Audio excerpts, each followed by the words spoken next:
Bismillahirrahmanirrahim. Assalamualaikum warahmatullahi wabarakatuh.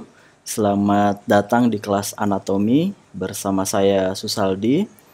Pada kesempatan kali ini kita akan sharing tentang konsep anatomi manusia ya, dan pada sesi ini kita akan membahas pengantar anatomi bagian 1. Ada 4 poin yang akan kita bahas, yaitu tinjauan anatomi secara harfiah, yang kedua definisi anatomi, kemudian yang ketiga klasifikasi anatomi, dan yang keempat atau yang terakhir adalah posisi anatomis.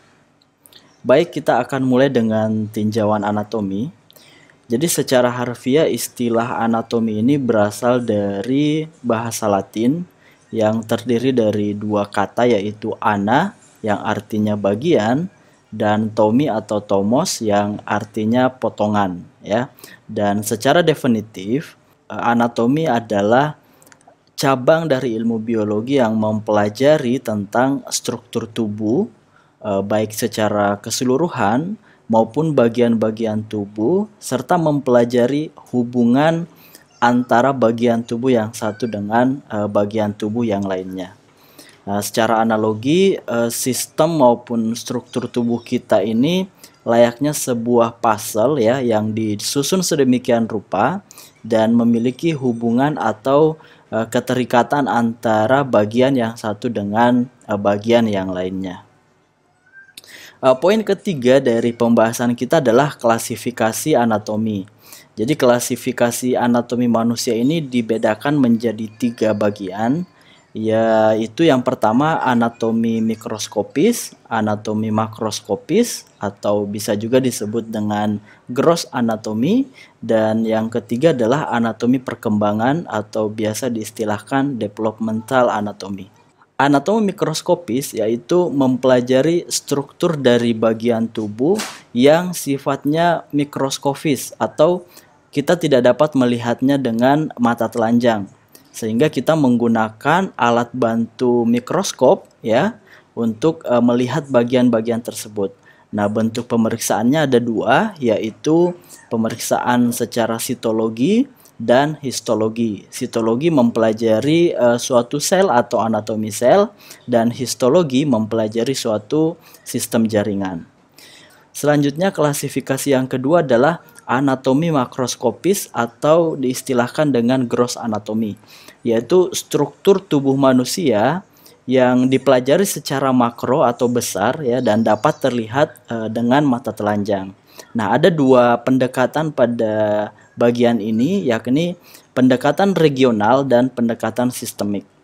Pendekatan regional artinya mempelajari anatomi berdasarkan bagian-bagian tubuh atau fokus pada area tertentu. Contohnya anatomi pada bagian kepala, anatomi pada area kaki, dan sebagainya.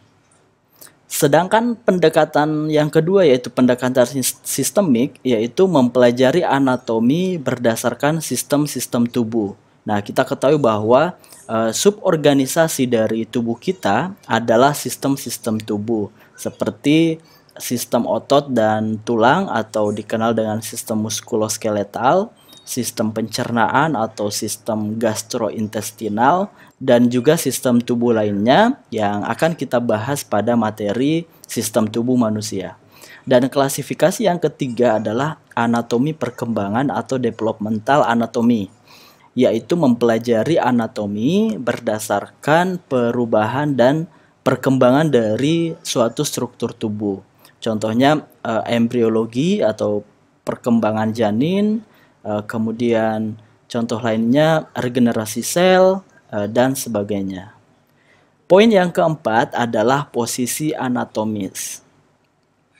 Posisi anatomis dapat kita lihat berdasarkan gambar ini ya. Nah, jika dideskripsikan maka posisi ini yaitu berdiri tegak, arah pandangan lurus ke depan, arah ibu jari menjauhi garis tengah tubuh, kedua kaki lurus ke depan dan sejajar. Pentingnya posisi anatomis ini kita ketahui sebagai standar posisi manusia. ya, atau kedudukan dasar dari bagian tubuh. Sehingga seperti apapun gerakannya, maka posisi badan yang standar adalah kembali ke posisi anatomis, ya.